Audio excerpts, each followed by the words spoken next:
छोटी आंखों में एक विचित्र समझदारी लेकर जिस दिन पहले पहले मेरे पास आ उपस्थित हुई थी, तब से आज तक एक युग का समय बीत गया है। देखिए, बताते हैं कि जब विशेषताएं पूछता जाता है प्रश्न में, तो कैसी थी भक्ति का परिचय दीजिए। तो जब आप परिचय होगा तो ये लाइन लिख सकते हैं कि उसकी शारीरिक विशेषता भी क्या थी, मानसिक भी, स्वभाव की भी, और शारीरिक विशेषता क्या थी। तो छोटे कद की मतलब ज्यादा लंबी नहीं थी और दुबले शरीर वाली थी।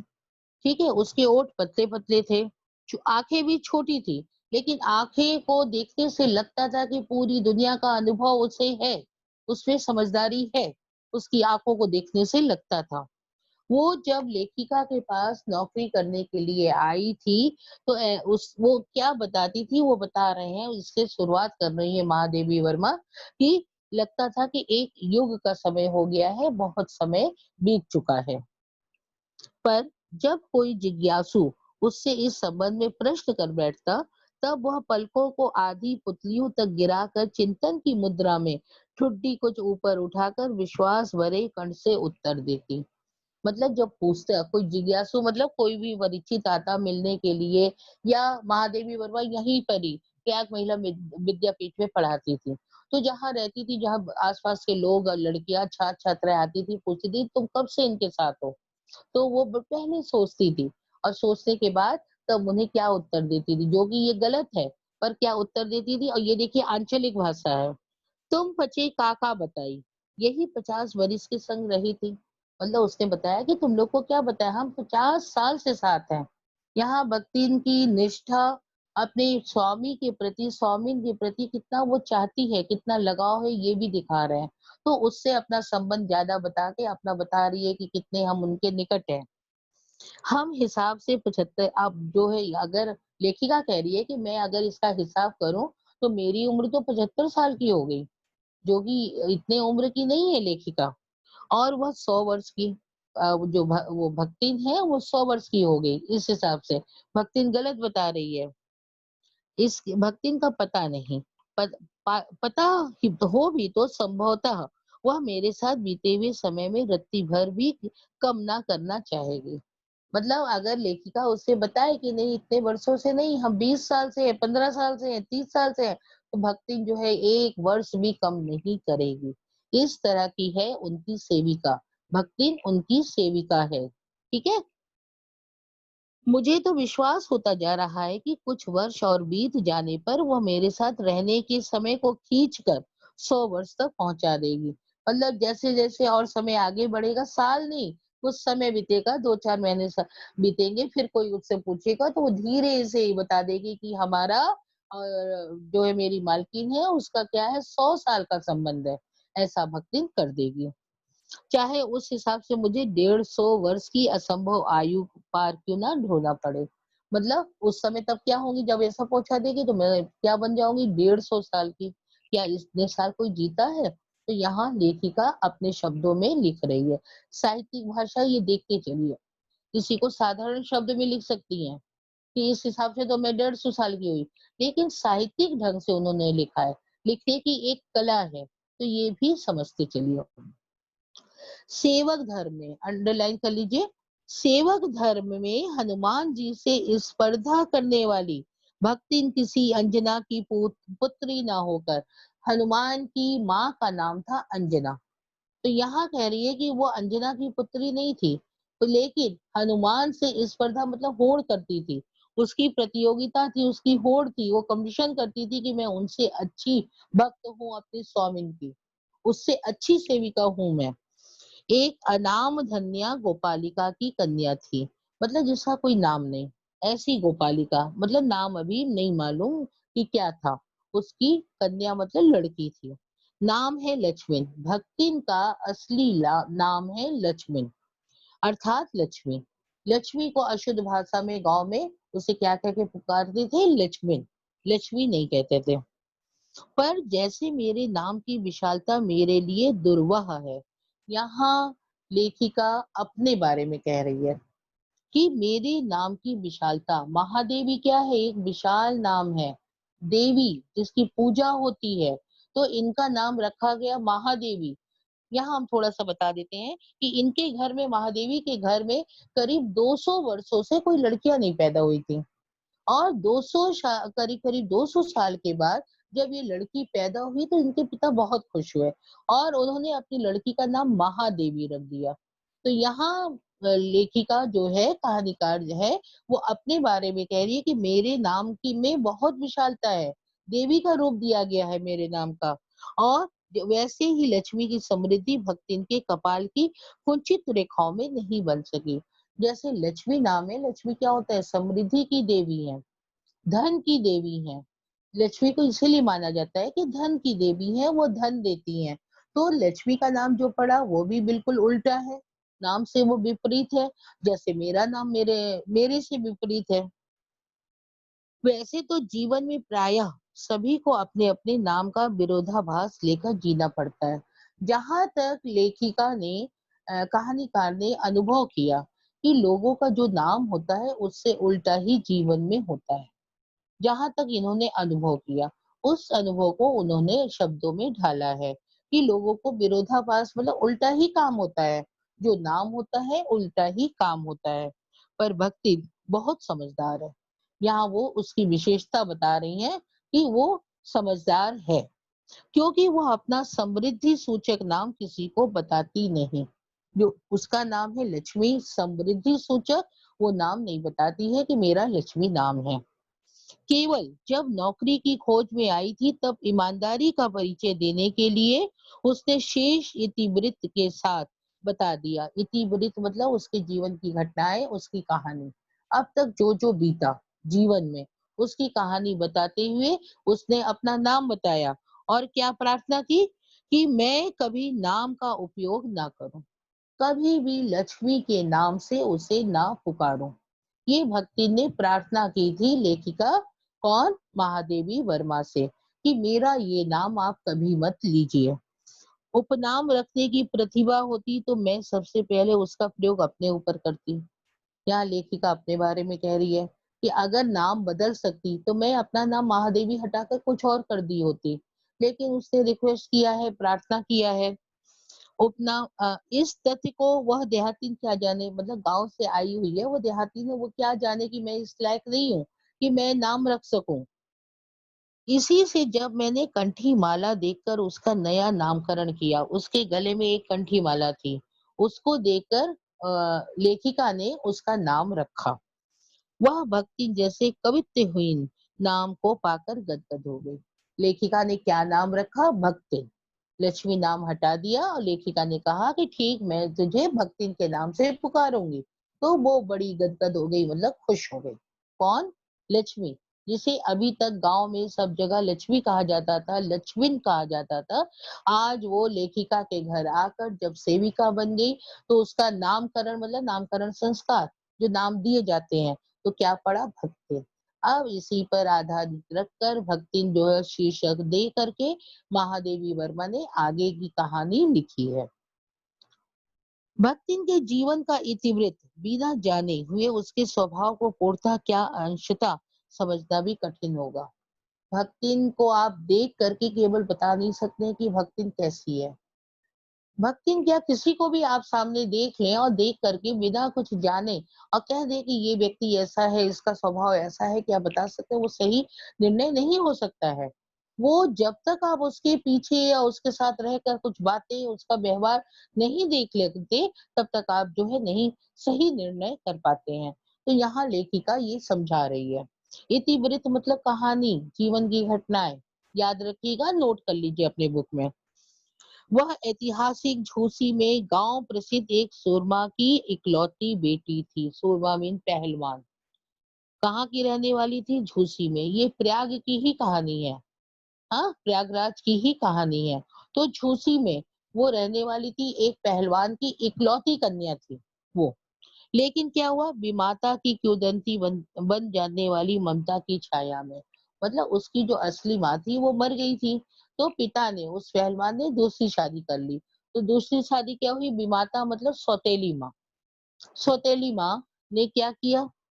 5 वर्ष की वय में उसे हंडिया ग्राम के एक संपन्न गोपालक के सबसे छोटी पुत्र वधू बनाकर पिता के शास्त्र से 2 पग आगे रहने की ख्याति कमाई। अब पिता का ये ज़िम्मेदारी होती है कि बेटी को विदा करें, कन्यादान करें। यहाँ क्या हुआ, विमाता जो सौतेली माता आई थी, वो बड़ी चालाक थी, चतुर थी। वो देख नहीं पा रही थी कि इस लड़की पर तो इनका ज़्यादा ध्यान है और ये भी उससे बहुत चाहती थी। तो उसने क्या किया, 5 वर्ष की आयु में ही ये प्रयागराज में ही हंडिया नामक ग्राम है। वहाँ पर एक गौपालक मतलब जो गाय पालते हैं। जिनके यहाँ जो बिज़नेस होता है, व्यापार होता है गाय पालने का, दूध बेचने का। तो उनके यहाँ सबसे छोटी, जो छोटे लड़के थे उसके साथ विवाह कर दी, पुत्रवधू मतलब उनके यहाँ सबसे छोटी पुत्रवधू बनकर गई। और 9 वर्षीय युवती का गौना देकर विमाता ने बिना मांगे पराया धन लौटाने वाले महाजन का पुण्य लौटा। इनकी साहित्यिक भाषा देखिए, सरल भाषा में हो सकता है पर इसी को कहते हैं साहित्यकार, जो अपनी कवित्व ढंग से शब्दों को सजा के तोड़ मरोड़ के बताते हैं। तो सीधी सी बात है कि विमाता ने 5 साल की, अंडरलाइन कर लीजिए, 5 साल की उम्र में भक्तिन की शादी की। यहाँ पर हम लक्ष्मण कहेंगे, लक्ष्मण की शादी की। और पहले गौना होता था, शादी के साथ ही तुरंत विदा नहीं होती थी। तो 9 वर्ष की आयु में उसका गौना कर दिया। किसका? लक्ष्मण का गौना कर दिया और बड़ी तारीफ हुई कि मैंने लड़की का विवाह कर दिया। पिता का उस पर अगाध प्रेम होने के कारण स्वभावतः ईर्ष्यालु और संपत्ति की रक्षा में सतर्क विमाता ने उस उनके मरणांतक रोग का समाचार तब भेजा। मतलब क्या हुआ, सौतेली माँ, जलन होता है उसमें, ईर्ष्यालु होती है और पिता उसे बहुत चाहते थे, ये भी माँ जानती थी कि वो लक्ष्मण को बहुत चाहते हैं। और क्या उसका उद्देश्य था कि संपत्ति की रक्षा करें। ये लड़की आएगी जाएगी, ज्यादा तो क्या होगा, संपत्ति पिता कुछ भी दे सकते हैं उसको, तो इसकी भी रक्षा होती रहे।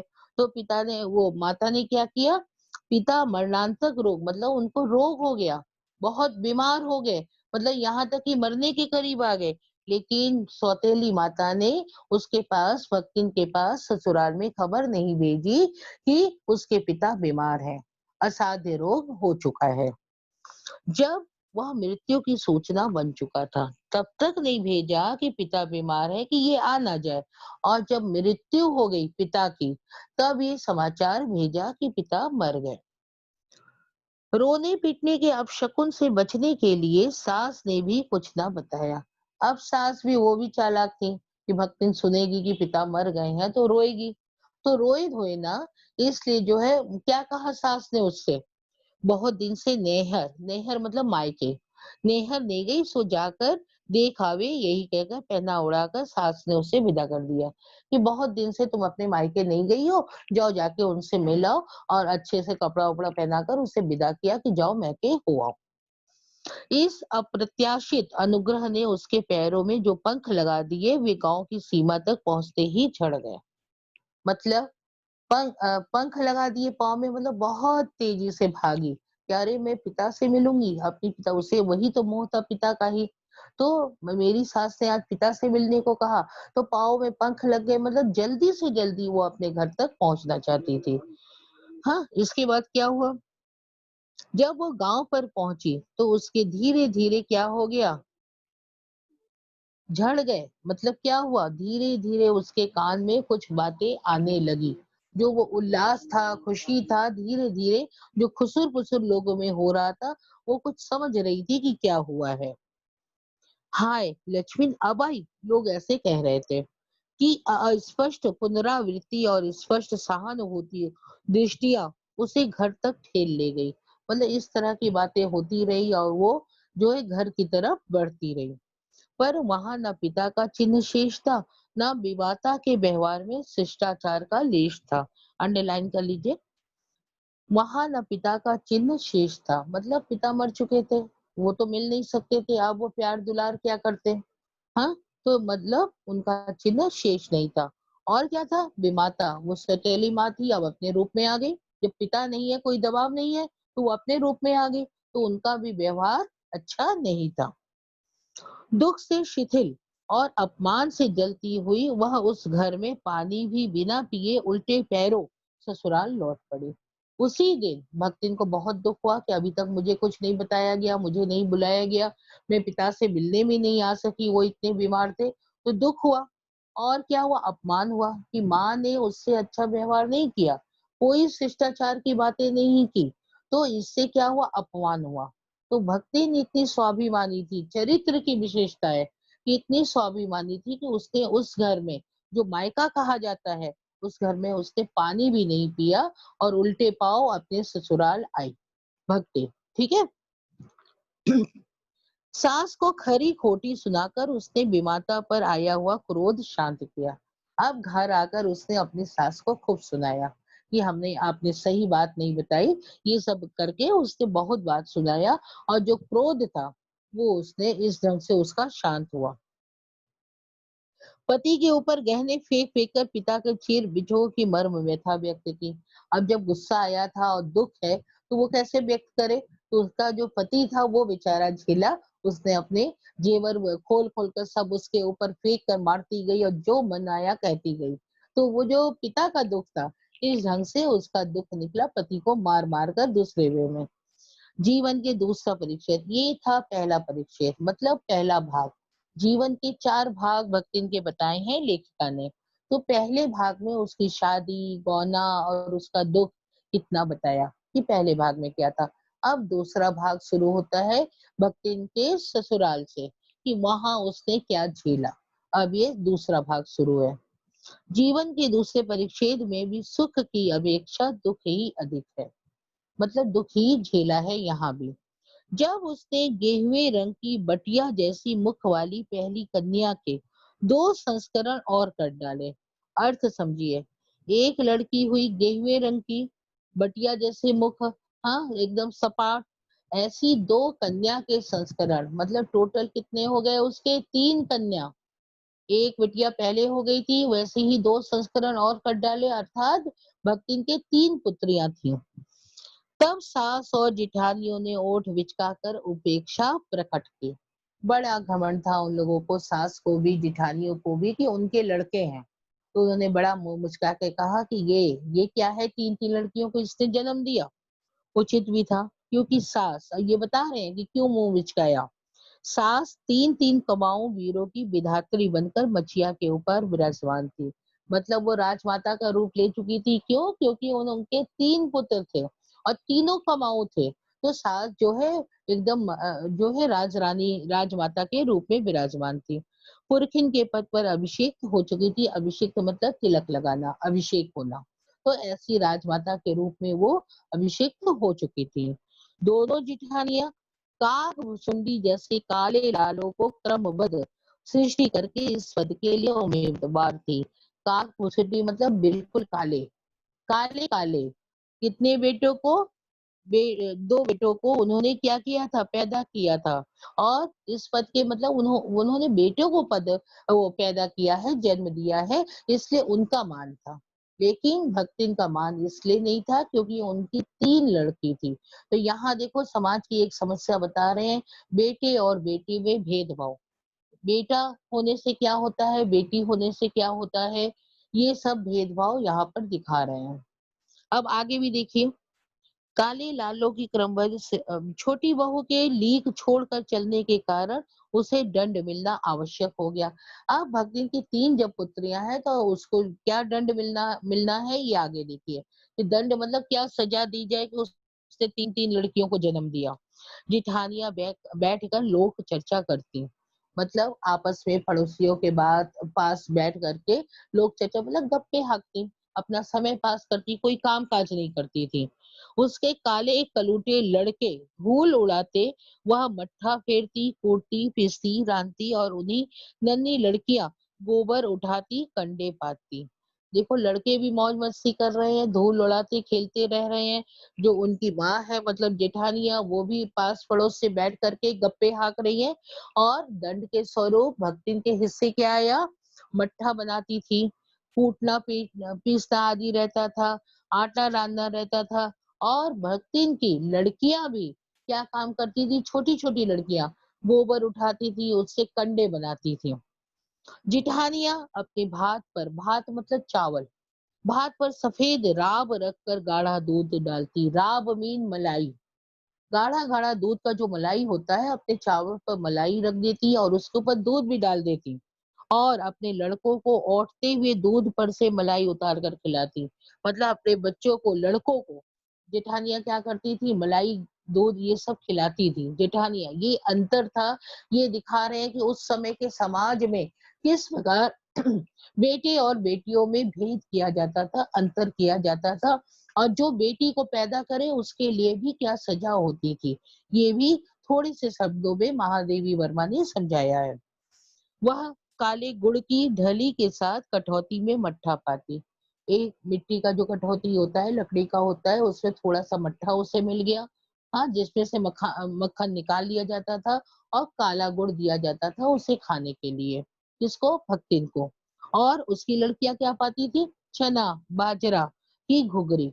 जो घुघरी बनाई जाती है चना बाजरा की, कढ़ाई पे तल करके या सेक करके या भट्टे में सेक करके, ऐसी जो है लड़कियों को मिलता था। क्यों? क्योंकि दोष है कि वो लड़की क्यों हुई, लड़का क्यों नहीं हुई, ये दोष के कारण। तो यहाँ थोड़ा ये जो है समाज का भेदभाव, बेटे और बेटी में भेदभाव लेखिका ने बताया है कि समाज की क्या कुरीतियां हैं, लोगों की क्या सोच विचार है, लोगों का क्या विश्वास है, परंपरा है, नियम है।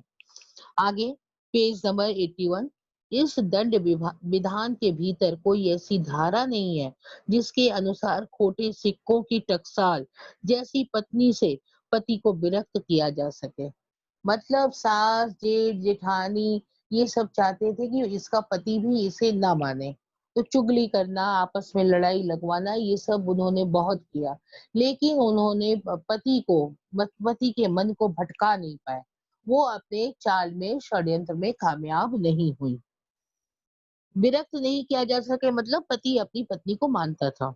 सारी चुगली चबाई की परिणति मतलब परिणाम उसकी पत्नी प्रेम को बढ़ाकर ही होती थी। जो जब चुगली होती थी, जब उसके खिलाफ शिकायत होती थी, बहुत कुछ होता था, तो क्या करता था, पति को और स्नेह बढ़ जाता था अपनी पत्नी के ऊपर। जिठानियां बात बात पर धमाधम पीसी पीटी कोटी जाती, पर उसका पति ने उसे कभी उंगली भी नहीं उठाई। यहाँ दिखा रहे हैं कि उसके पति उसे बहुत मानता था। जिठानियां इतना कुछ होते हुए भी भाई पति स्वभाव समझ जाता है कि कैसी है उनकी पत्नियां, तो वो पीटी जाती थी, कूटी जाती थी, मतलब बुरी तरह मार खाती थी। लेकिन भक्ति पर उसके पति ने कभी एक उंगली भी नहीं उठाया। अर्थात पति मानता था कि उसकी पत्नी कैसी है, कितनी ईमानदार है, कितनी जो है कर्मठ है। ये पति अपनी पत्नी को चाहता था। वह बाप की बड़ी बात वाली बेटी को पहचानता था।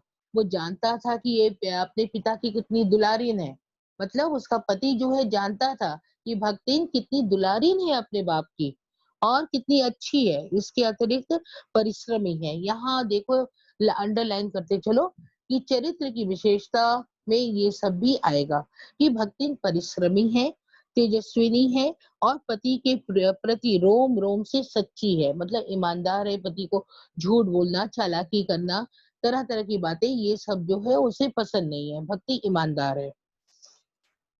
को वह चाहता भी बहुत रहा होगा क्योंकि उसके प्रेम के बल पर ही पत्नी ने अलगौजा करके सबको अंगूठा दिखा दिया। अंडरलाइन कीजिए, पत्नी ने अलगौजा करके सबको अंगूठा दिखा दिया। मी भक्ति ने क्या किया, यहाँ लक्ष्मी नाम बोलेंगे कि लक्ष्मी ने धीरे धीरे बंटवारा। जेठानियों की और सास की, हाँ क्या पूछना है? मैम बंटवारा। अलगोजा मीन बंटवारा, हाँ ठीक है। तो भक्ति ने क्या किया, अपने पति के कारण ही, पति उसे मानता था तो इतनी जेठानियां सास सब पीछे पड़ी थी, लेकिन उसने अलगौजा किया, बंटवारा कर लिया, अपना अलग हो गई इन लोगों से। अंगूठा दिखा दिया कि तुम लोग लड़ते रहो, मरते रहो, चुगली करते रहो, मुझ पर कोई फर्क नहीं पड़ता। काम वही करती थी, इसलिए गाय, भैंस, खेत, खलियान, अमराई के पेड़ आदि के संबंध में उसी का ज्ञान बहुत बड़ा चढ़ा था। भक्ति परिश्रमी थी, कर्मठ थी, तो खेत भी वो देखती थी, उसके जो बाग थे, बाग को भी वही ध्यान देती थी। गाय, भैंस जो ढोर आदि उसके पास थे, उसका भी वो ध्यान रखती थी, चारा आदि सभी कुछ। मतलब तो इससे क्या हुआ, उनके यहाँ समृद्धि आई। भक्ति इतनी परिश्रमी थी कि उसका घर बिगड़ा नहीं, अलग होने पर भी उसने अपने घर को, घर की उन्नति की। काम वही करती थी। उसी का अमराई मतलब समझ गए ना, आम। उसने छाट-छाट कर ऊपर से असंतोष की मुद्रा के साथ और भीतर से पुलकित होते हुए जो कुछ लिया वह सबसे अच्छा भी रहा। मतलब भक्ति थोड़ा चालाक भी थी। उसने छाट-छाट कर अपने घर से जब अलगोजा किया तो सामान लिया कि मुझे ये लेना है, वो लेना है। लेकिन ऊपर से उसने क्या दिखाया कि मुझे पसंद नहीं है, मैं इसमें संतुष्ट नहीं हूँ। तो इस तरह उसकी चतुराई भी थोड़ा लेखिका बता रही है कि छाट-छाट कर उसने सामान लिया लेकिन दिखाया कि वह असंतुष्ट है। वह सबसे अच्छा भी रहा, साथ ही परिश्रमी दंपति के निरंतर प्रयास से उसका सोना बन जाना भी स्वाभाविक हो गया। सोना बन जाना यहाँ मतलब उन्नति हुई, घर में पैसे आने लगे, धन आने लगे, उन्नति हुई। एक गाय भैंस से आगे बढ़ते गए जानवर, हाँ, दूध की ज्यादा बिक्री होने लगी, आम आदि जो बढ़ने लगे। मतलब इस तरह से खेत खलियान आदि सबका काम करके उस उसने क्या किया, घर को समृद्धि की हालत में ला दिया। धूमधाम से बड़ी लड़की का विवाह करने के उपरांत पति ने घरौंदे से खेलती हुई दो कन्याओं और कच्ची गृहस्थी का भार 29 वर्ष की पत्नी पर छोड़कर संसार से विदा ली। फिर यहाँ देखिए एक दुख आ गया, विकट दुख, जो जीवन में सबसे बड़ा दुख होता है कि लक्ष्मण का पति मर गया। मरने के पहले उसने क्या किया, अपनी बड़ी बेटी का विवाह कर दिया। बड़ी बेटी का विवाह कर दिया और क्या किया, जो घर में अभी दो छोटी-छोटी लड़कियां थी, उसका भार भक्तिन पर पड़ा, लक्ष्मण पर पड़ा। उस समय लक्ष्मण कितने साल की थी, अंडरलाइन कर लीजिए, 29 वर्ष की। लक्ष्मण उस समय 29 वर्ष की थी। 29 का अर्थ भी हमने समझा दिया है। 29 कितना होता है, 29 टू 29। Nine twenty. हाँ, संसार से विदा ली। जब वो मरा तो उसकी अवस्था 36 वर्ष से कुछ ही अधिक रही होगी। मतलब भक्तिन का पति जब मरा 36 मीन 36, 36 साल का था, 36 का उम्र था उसका जब वो मरा, भक्तिन का पति। पर पत्नी आज उस बुढ़ऊ कहकर स्मरण करती है। यहाँ हंसी की बात कह रही है जो है लेखिका, कि जब वो मरा तो 36 वर्ष का था। वो एक जो है आदमी था, उस समय वो बुढ़ा नहीं हुआ था।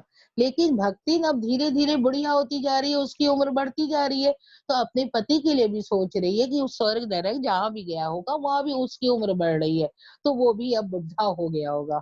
तो वो अपने पति के बारे में जब बात करती है तो बुढ़ऊ कह के कहती है। यहाँ जो है लेखिका उसकी स्वभाव के बारे में बता रही है। तब क्या परमात्मा के यहाँ भी वह बूढ़ा ना हो गए होंगे, अतः उन्हें बूढ़ा न कहना उसका घोर अपमान था। कि मैं कहूँ कि मैं बूढ़ी हो गई हूँ और वो जवान ही है, ये तो अपमान है ना। तो मैं बूढ़ी हुई हूँ तो वो भी बूढ़ा हो गया है। हाँ, तो भक्तिन के हरे भरे खेत, मोटी ताजी गाय भैंस और फलों से लदे पेड़ देखकर जेठ जितौतों के मुंह में पानी भर आना स्वाभाविक था। जैसे घर के लोग होते हैं कि अगर पति मर गया है तो अरे कितनी जायदाद है, क्या है, कितना रुपया पैसा है, कितना जेवर है, तो उसका खेत खलियान तो सब समृद्ध था, सब अच्छा खासा चल रहा था। तो सबके मुंह में, सबके मन में ये लालच आ गया कि इस पर किसी तरह कब्जा किया जाए। ये घर वालों के मन में लालच आ गया। अब उन्होंने क्या किया, इन सबको प्राप्ति तो तभी संभव थी जब भयहू मतलब भाभी, भयहू मतलब छोटे भाई की बीवी, मतलब लक्ष्मण दूसरा घर कर लेती। पर जन्म से खोटी भक्ति इस चकमे में नहीं आई। दूसरा घर कर लेती मतलब उन लोग जो कहते उसके साथ शादी कर लेती। अगर उनके रिश्तेदार होते तो भक्ति का जो भी सामान था उन लोग को मिल जाता। तो ये चालाकी के चकमे में ये जो करना चाहते थे, षड्यंत्र करना चाहते थे, भक्ति ने समझ लिया। वो उसकी चालाकी में नहीं आई। उसने क्रोध से पांव पटक पटक कर आंगन को कंपायमान करते हुए कहा, अब देखो ये आंचलिक भाषा है। हमने जो भाषा का पहले हमने बताया था कि भाषा में आंचलिकता का प्रयोग है। ये देखिए, हम कुकरी बिलारी ना होए, कुत्ता बिल्ली नहीं है। हम मन पुसाई तो हम दूसरा के जाब, नहीं तो तुम्हार बचे छाती पे हो रहा भुजब। मतलब अगर मन होगा तो मैं दूसरी शादी कर लूंगी, लेकिन तो तुम्हारी छाती पर बैठकर मूंग दलूंगी। यहाँ भक्ति ने चिल्ला चिल्ला कर लड़ करके पांव पटक करके कहा। तो ये यहाँ शब्द क्या है, अर्थ चाहिए तो लिख लीजिए और ये भी लिख लीजिए, आंचलिक भाषा। आंचलिक भाषा और राजकरब समझे रहो, सब ये समझते रहो कि मैं कैसा करूंगी। उसके ससुर, अजिया ससुर और जाने कै पीढ़ियों के ससुर गणों की उपार्जित जगह जमीन में से सुई के नोक बराबर भी देने की उदारता नहीं दिखाई। लोगों ने कहा कि थोड़ी जमीन हमें दे दो, हम खेती कर ले, हम लोग की स्थिति नहीं अच्छी है। तरह तरह से लोगों ने, जेठ जिठौतों ने, जिठौतों मतलब जेठ के पुत्र, तो इन लोगों ने लालच देना चाहा, प्रार्थना किया, विनय की, गिड़गिड़ाया, लेकिन भक्ति ने सुई के नोक के बराबर भी जमीन नहीं दिया, उनके झांसे में नहीं आई। इसके अतिरिक्त गुरु से कान फुकवा, गंठी कंठी बांध पति के नाम पर घी से चिकने केशों को समर्पित कर अपनी कभी ना टलने की घोषणा कर दी। देखो, विधवा जब हो जाते हैं तो या तो बहुत पहले था कि चिता पर जो है उन्हीं के साथ सती होते थे, लेकिन बाद में धीरे धीरे जब ये खत्म हुआ तो ये क्या होता था, सर मुड़वा लेते थे। बाल रखने की प्रथा नहीं थी, घी लगा करके सर मुड़वा लेते थे और गले में कंठी बांध लेते थे, भगवत भजन करते थे। तो क्या किया, गुरु से दक्षिणा ली, कान फूंकवा मतलब उनसे दक्षिणा ली, हाँ, दीक्षा ली, और उसके बाद क्या किया, गले में कंठी माला डाल ली, और क्या किया, सर को मुड़वा लिया, मतलब अपने बाल को जो है उसने मुड़वा करके नाई से एकदम गंजी बन गई, और कभी ना टलने की घोषणा कर दी कि मैं इसी घर में रहूंगी, तुम लोग के सीने पर मूंग दलूंगी, छाती पर मैं बैठी रहूंगी। भविष्य में भी संपत्ति सुरक्षित रखने के लिए उसने छोटी लड़कियों के हाथ पीले कर, मतलब जो दो लड़कियां थी, ये संपत्ति सुरक्षित रहे, ये बच्चे बड़े, जो जेठ के जो बच्चे हैं या जेठ है, इन लोग इस पे कब्जा ना करे, तो उसने चालाकी से काम लिया, समझदारी से काम लिया। उसने अपनी दो बेटियों की शादी कर दी, उसमें भी खर्च होता है, तो वो काम उसने कर दिया। और क्या किया, उसे ससुराल पहुंचाया, और पति के, अंडरलाइन कर लो, पति के चुने हुए दामाद को घर जमाई बनाकर रखा।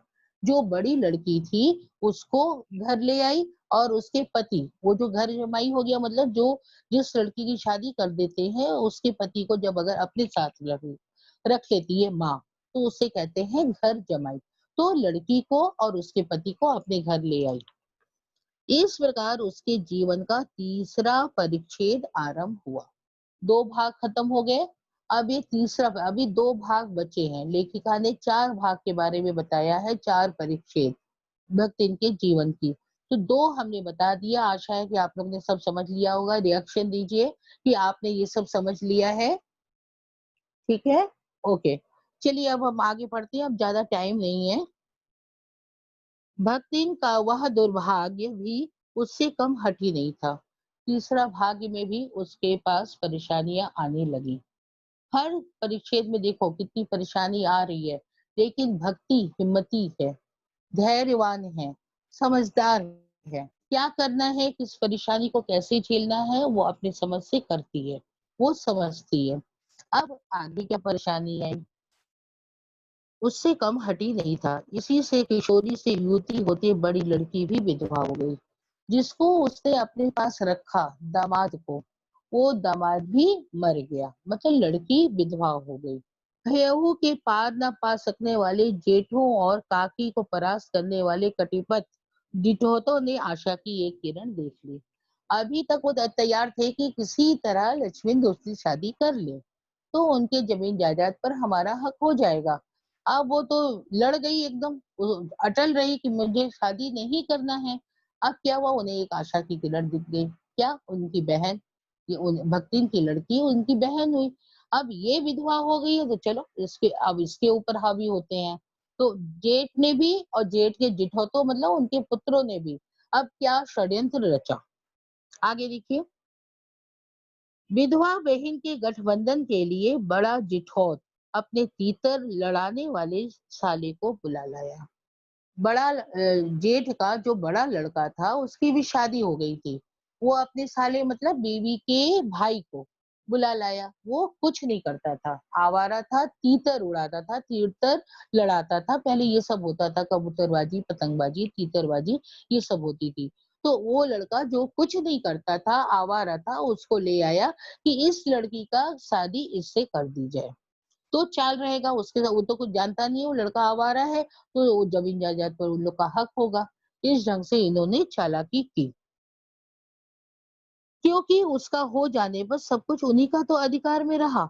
भक्तिन की लड़की भी माँ से कम समझदार नहीं थी, लड़की भी समझदार थी। वो जानती थी कि मेरे घर वाले कैसे हैं, मेरे रिश्तेदार कैसे हैं, वो समझदार थी।